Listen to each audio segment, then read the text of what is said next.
9 донишгоҳи Русия аз рӯи кайфияти омӯзиш дар қатори 200 мактаби олии беҳтарини ҷаҳон шомил шуданд. Ин натиҷаи як раддабандии солонаест, ки ширкати русии рейтинговое агентство RAR дар якҷоягӣ бо оҷонсии байналмилалии Reuters 700 донишгоҳи ҷаҳонро омӯхта тартиб додааст. муаллифони рейтинг иброз доштанд, ки дар як соли ахир мактабҳои олии Русия нишондодҳои худро дигар карданд ва натиҷаҳои беҳтарро дар самти сифати таълимдиҳӣ ба даст овардаанд. Как мы видим, средний российский вуз имеет примерно 1500 преподавателей, что сопоставимо с средним мировым уровнем.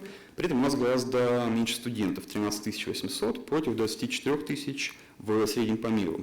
И это говорит о более низком соотношении преподавателей к студентам и, как следствие, более компактных студенческих группах, что позволяет больше внимания уделить каждому студенту в процессе обучения. муаллифони Round University Ranking ҳамчунин таъкид карданд, ки зимни тартибдиҳии раддабандӣ хаёли хубтар нишон додани сатҳи донишгоҳҳои Русияро надоштанд. Баръакс, ба гуфти онҳо, мақсад қиёс ва баҳогузории мунсифонаи вазъи тадриси олӣ дар Русия будааст. В отношении российских университетов рейтинг достаточно критичен и скромен. То есть вы видите, что наш лидер МГУ находится в хорошей позиции, хотя по сравнению с сильнейшими американскими университетами чуть пониже. Все остальные у нас находятся, от МИФИ близко к третьей сотне, все остальные третьей, четвертой. Вот эта строгость, мне кажется, как раз ответ на то, насколько авторы рейтинга критично относятся и щепетильно к своим индикаторам. дар ҳамин ҳол таълим дар донишгоҳҳои Русия миёни шаҳрвандони кишварҳои пасошӯравӣ бо эътибор мондааст. шумораи зиёди довталабонро мавқеи густурдаи забони русӣ дар ин кишварҳо таъмин мекунад. аз ҷониби дигар, дар ҷалби ҷавонони хориҷӣ ба донишгоҳҳои Русия созмони давлатии Россотрудничество саҳм дорад. Комрон Раҳимов, хатмкардаи донишгоҳи Славянӣ, маҳз дар доираи квотаи Россотрудничество барои таҳсил дар магистратура ба Москав омадааст. айни ҳол дар факултаи муносибатҳои байналмилалӣ бо баҳои хуб аъло тӯли аллакай як сол таҳсил кардам. нишондодҳои хубе нишон додам.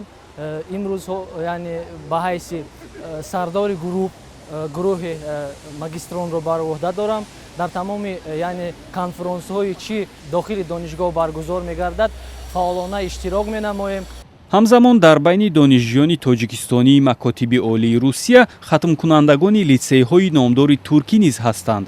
Далер Қобилов, ки бо забони англисӣ озодона ҳарф мезанад, мегӯяд, ки аз ибтидо нияти таҳсил дар Туркияро дошт, аммо волидайн ӯро ба таҳсил дар Русия водор карданд.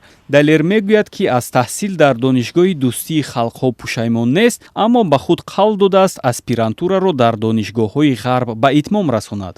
Преподаватели у нас хорошие и образование тоже, но общаясь с моими одноклассниками, которые учатся в других странах, например, в Европе, в США, и спрашивая у них, отличается ли наше образование от ихнего, то, конечно же, оно отличается, программы и методы преподавания. А в России оно сохранилось. Образование, да, как-то оно старое от СССР, и оно по чуть-чуть развивается. дар ҳамин росто мушкилии донишгоҳҳои Русияро ҳукумати ин кишвар тариқи барномаи 5 аз 100 мехоҳад ҳал намояд. лоиҳаи мазкур 4 сол қабл қабул шуда вазифаи боло бурдани рақобатпазирии донишгоҳҳои Русияро дорад. мақсади асосии лоиҳа то соли 2020 шомил гардонидани накам аз 5 донишгоҳи русӣ ба садгонаи беҳтарин макотиби олии ҷаҳон аст. дар доираи ин барнома ҳоло дар донишгоҳҳои мухталиф қисме аз профессорон аз кор озод мешаванд. ин иқдом сару садоҳои зиёдро дар расонаҳо ба миён овардааст. Я думаю, что ситуация вузов, даже лучших вузов в России, достаточно шокирующая по мировым меркам. Вот, например, H-фактор. Типично корейский вуз, карьера нормального сотрудника заключается в следующем. 1 год работы H-фактор равен 1, 2 года работы H-фактор равен 2 и так далее. Десятка после 10 лет работы. Если посмотреть на H-факторы сотрудников наших университетов, вы знаете картину. Тут у меня цензурных слов не найдется. Многие преподаватели, часто большинство, неинтересны на мировом уровне. наши преподаватели не уходят на пенсию. Их выход на пенсию только через спортивный зал. Там выставлялось тело. Возможно, это не очень правильно.